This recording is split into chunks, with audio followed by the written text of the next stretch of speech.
Si Pablo anaa sa kasamok sama sa kanunay, apan niini nga higayon siya gidakop sa templo sa Jerusalem. Human isaysay sa mga Hudiyo ang istorya sa iyang pagkakabig ug ang tawag nga iyang nadawat gikan sa Dios.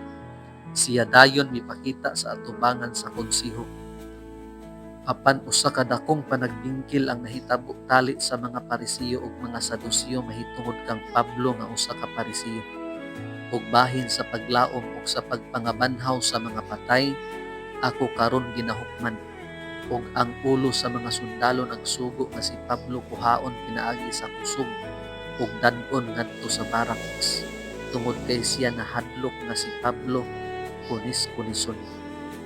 Pagkasunod gabii, ang Ginoo mismo mitindog sa tapad ni Pablo sama sa iyang gibuhat sa ubang mahinungdanong mga panahon. Sa iyang ministeryo sa diha ang iyang kahimtang daw walay paglaom.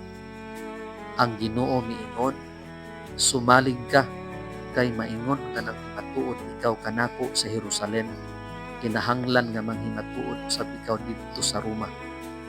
Sa walay duha-duha kini mahinungdanon kaayo alang kang Pablo og nagling-on kaniya sa iyang panaw ngadto sa Roma, nga nagkinahanglan og taas nga panahon ug napuno sa mga kakuyaw, mga pagsulay ug mga kahigayunan sa pagpanaksi.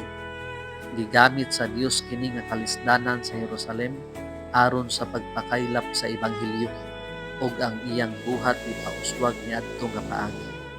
Dili nato kanunay masabtan kung sa unsa nga paagi ang Dios makahimo sa tanang mga butang alang sa kaayuhan ug alang sa iyang himaya. Apan kita makasalig gayud sa iyang abilidad sa pagbuhat gayud niana.